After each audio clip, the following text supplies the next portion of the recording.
So the capacity development program is a series of RRI training activities that have been developed by what we call the Capacity Development Committee. And the Capacity Development Committee is a subgroup of a larger group. And we had to create a larger group because we, as Ben showed in the earlier presentation, RRI activities are spread all over the different work packages. And so the Capacity Development Committee has come together to develop this series of training activities for RRI. It is built on the legacy of the ethics and support work in previous SGAs. And in SGA 1 and 2, members of the Ethics and Society group developed a lot of policies, principles, and training activities towards RRI. And all of these have come together or culminated in the capacity development program. And by capacities, we mean that the knowledge and experience and skills needed when using the RRI approach.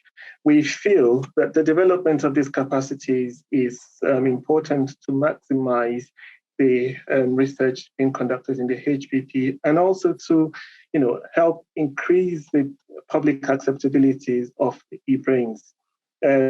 We feel that enhancing the potential positive impact of society would require that members of or users of EBRAINS and members of the HPP have the necessary skills and tools at their disposals.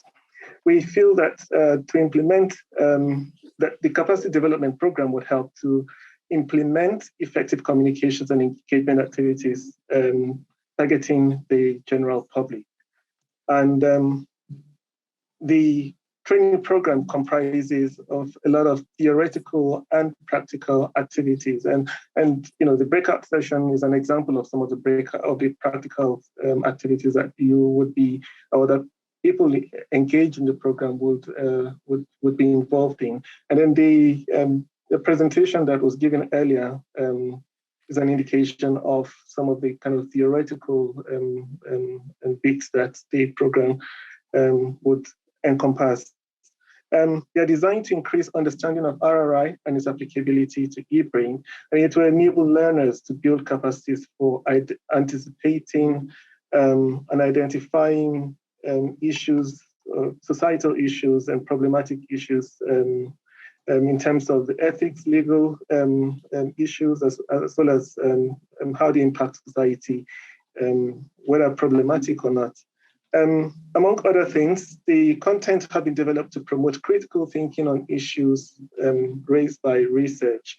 It would also help you to think about the philosophical or to have some sort of philosophical reflection and to engage with the public in a more holistic manner.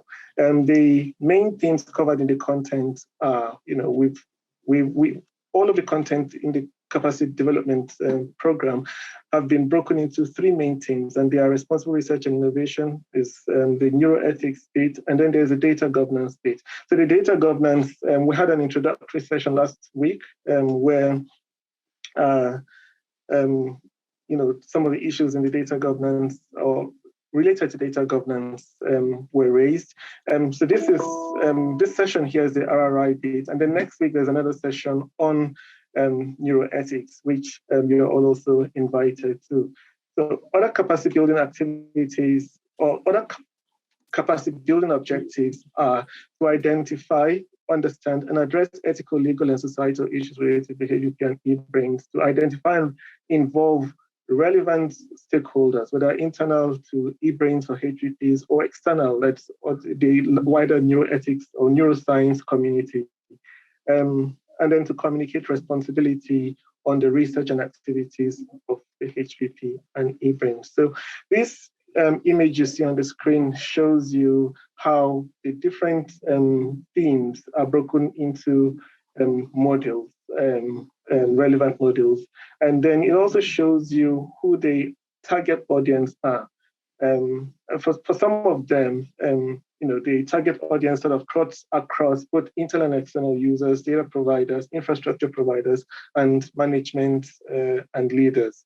Some of the modules do not put across. They only target specific people, like the neuroethics reflection on consciousness and cognition only targets the internal and external users and the management and leaders.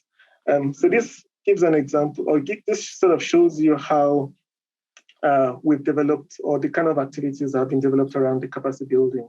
In terms of resources, now Ben has pointed out some of the resources already, and if you follow the link shown in the screen, it will take you to a resource tab in HPP, where you'd find data policy, quick guide, compliance checklist. These are a few examples of some of the resources that we've provided. And I know that you obviously, we have quite a comprehensive website that has got a lot of things. And so I've sort of mapped out the